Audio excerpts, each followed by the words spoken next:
بسم الله والصلاة والسلام على رسول الله. السلام عليكم، نتمنى تكونوا كامل بخير.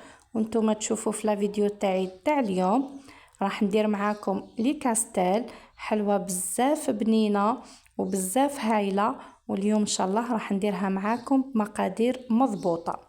اول حاجة راح نبدا بها في ريسيبيون، درت 4 بيض، درت معاهم رشة تاع ملح، والبيض لازم يكون بدرجة حرارة المطبخ باش تنجح معانا الوصفة.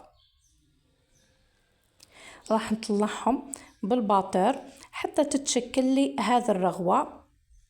بعد ما تتشكل هذا الرغوة راح نجيب كاس ناقص سبع تاع سكر، الكاس المعروف هذا تاع ام وليد اللي الناس كامل عندهم. حبيت اليوم الوصفة نديرها بهذا الكاس باش اي وحدة فيكم تحب تجربها. راح نضيف السكر تدريجيا حتى يتخلطوا هذه المكونين مع بعضهم مليح ويتكاث في الخليط. راح نضيف معاهم مغرفة صغيرة تاع لافاني ونخلطهم جيدا.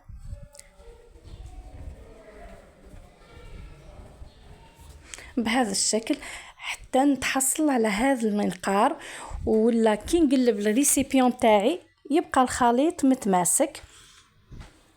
لازم توصلوا لهذه النتيجة باش ينجحوا معاكم لي كاستيل.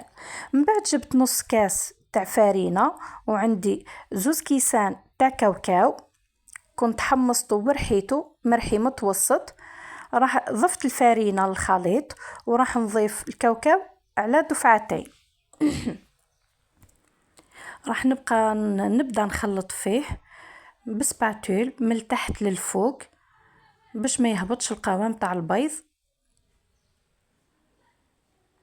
ما تنسوش البنات خليوا لي جيم لا فيديو فضلا وليس امرا، واللي مش مشتركه في قناتي تدعمني بالاشتراك.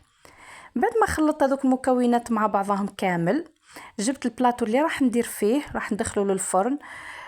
القياسات تاعو 30 على 35. درت له بابي كويسون في هذه الوصفه، ضروري ان نديرو ورق الطهي باش من بعد كي يطيب ما يلصقش.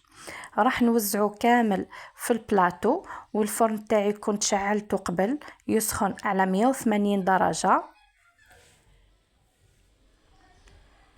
نحاول اني نعدل الخليط يكون كامل متساوي بهذا الشكل غير بالملعقة فقط، وندخله يطيب لي على 180 درجة. مش راح يدي وقت طويل، واحد ربع ساعة هكاك تلقاوه نشف ويتحمر تحميرة خفيفة فقط.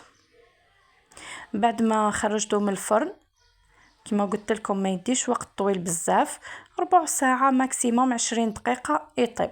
خليته حتى نبرد ونحيته من البلاطو، نحيت له كامل هذوك الحواف ولا الحواشي وما نرميهمش خاطر نحتاجهم من بعد. راح نحيهم كامل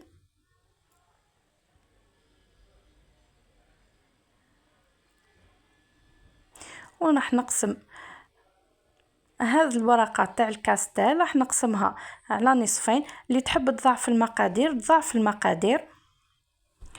قسمتهم وحطيتهم بجيح، وراح نفوتوا مع بعض نوجدوا كريمة الزبدة. عندي فيها 150 غرام تاع زبدة لازم تكون طرية وبدرجة حرارة المطبخ، وعندي مغرفة صغيرة تاع لافاني ونص كاس تاع سكر ناعم. راح نخلطهم جيدا مع بعضهم. من بعد راح نضيف لهم مغرفة كبيرة تاع قهوة سريعة الذوبان. عندي مغرفة صغيرة تاع قهوة سريعة الذوبان، حليتها في مغرف تاع الماء وضفتها لهذا الخليط تاع الزبدة. وراح نضيف لهم مغرفة كبيرة تاع الزيت، خلطهم جيدا مع بعضهم. من بعد راح نوزع كريمة الزبدة، راح نوزعها فوق السطح، راح نمشيها كامل على السطح بهذا الشكل كما راكم قاعدين تشوفوا. من بعد راح نزيد نحط الجزء الثاني، وهو ثاني راح نزيد ندير عليه كريمة الزبدة من الفوق بهذا الشكل.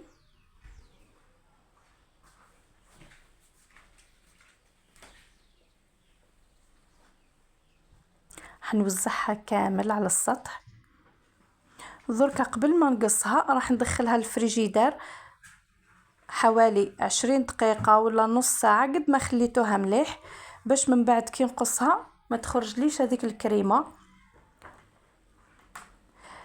حكمت هذوك الحواشي اللي كنت نحيتهم، فتتهم بهذا الشكل غير بيدي برك ووزعتهم من الفوق.